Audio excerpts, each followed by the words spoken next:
Pasko pa picture. Ang bahay na to. Parang Paskong Pasko na. Ganda. Ganda, ganda. Ganda. Oh, look! There's a big Christmas tree. Yes, that's ate. Mommy! Mommy! Mommy! Or this one.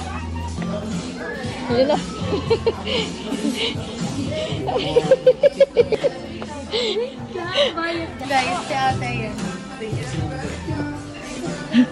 Bumili ako ng ng ipangre-regalo sa kanya sa Pasko. So, para marami akong mabalot. Tapos, marami siyang i-open sa Christmas. So, ito lang ang akala niyang ibibili ko sa kanya ngayon. Ano kaya ibibigay kay Mavi? Dada, bili ka. Ay, dahil na. Pinakamaliit.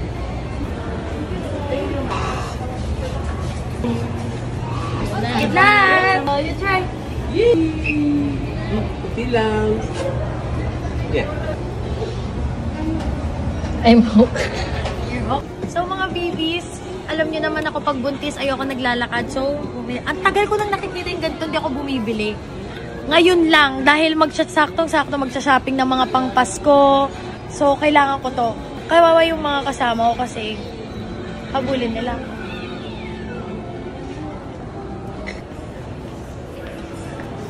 Sakto, pang buntis, pag magmumula ko dadalhin ko.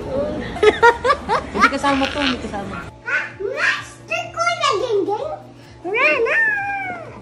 So guys, manonood kami ng sine. Hello Love again. At tingnan mo naman ang ate Lynn. Nahuli ko kanina nagli-lipstick. Ano yan? Ito ba talaga gamit mo, Patricia? Or dahil lang kasama mo ko?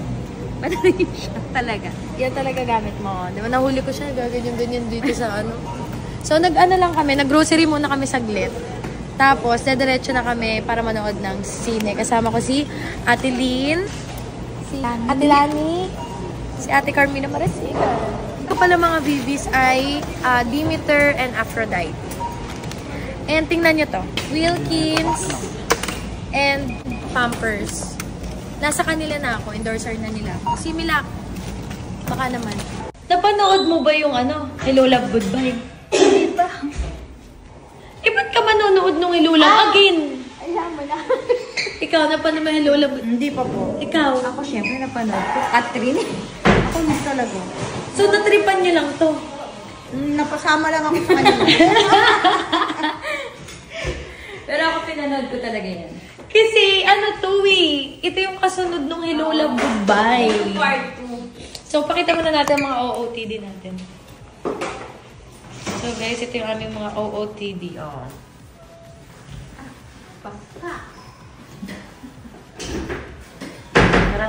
Makikilagay daw siya. Ano yan? Aphrodite. Wow. Pwede yan sa cheeks. Ganda. Tingin. Aphrodite. Ganda. Oo. Iyak ako.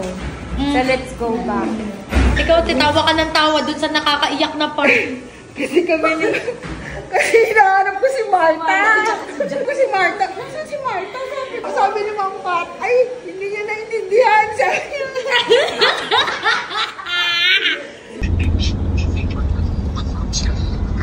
So mga babies, sinundo na natin si Kong pagtapos ko manood ng Hello Love Goodbye.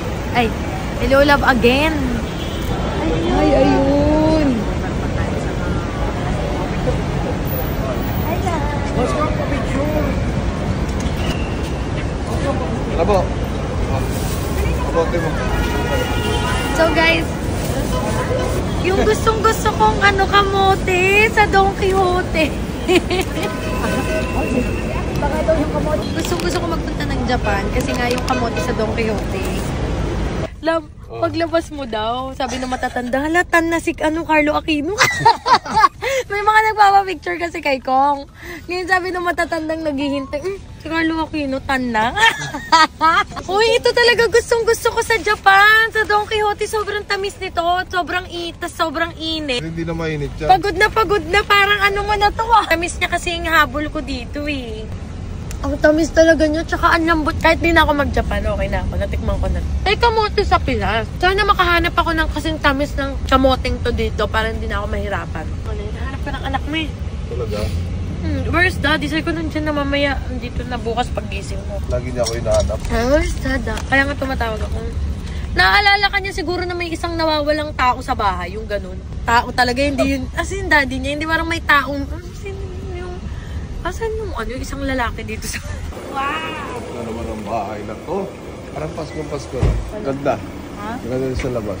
Buhay na buhay yung bahay. Masaya Alam mo natin. kung ba't ko to ginawa? Tuwing may nakikita sa kalsada si Kidlat na Santa Claus, nag-hi siya, tapos gusto niyang tinitignan, gusto niyang nag-i-stop pa nga eh, para lang patingin.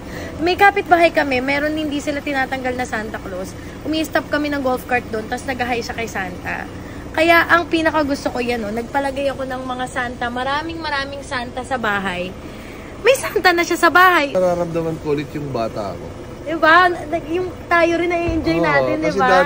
kasi ngayon parang masyadong hindi ko alam kung tumanda lang tayo, pero minsan parang di mo na nararamdaman yung Pasko. Pero parang, dahil pag nakikita mo yung ganito, parang bumabalik sa'yo yung bata ka na na-excite ka to yung Pasko. That's first Christmas tree namin to, Nico. Okay, let's go. Ang ganda. Ay! Thank you, Kidlat's Angels. Ang laki naman nito. Ang ganda. Ayun, oh. Yung mga laruan pa sa ano. Ang ganda naman. Parang nakaluwag-luwag. Laki, no? Pangarap ko yan eh. Super Christmas tree. Hi, Pinagawa ko Disney! kasi to, nasa ano si Kong, nasa Japan. So pag uwi niya, kompleto na. Ayan, tayo mo yung mga reindeer sa labas. Ay, meron pa pala mga reindeer. Hi, Disney! Talagang Pasko yung bahay. Diba? Ganda, Masaya. ganda. Ganda. Parang Pasko na Pasko. Parang ano, parang naka-LL. Alam mo ang next natin kailangan gawin? Mamili ng mga gift, unti-unti. Regalo na. Punta tayo ng Thailand. So yun lang guys. Enjoy ni Kong ang bahay pag uwi niya galing Japan. Oo. Saya sa bahay. If you're not subscribed to Team Payaman, why not? Coconut Pocknot. Subscribe now and ring the notification bell. Gago!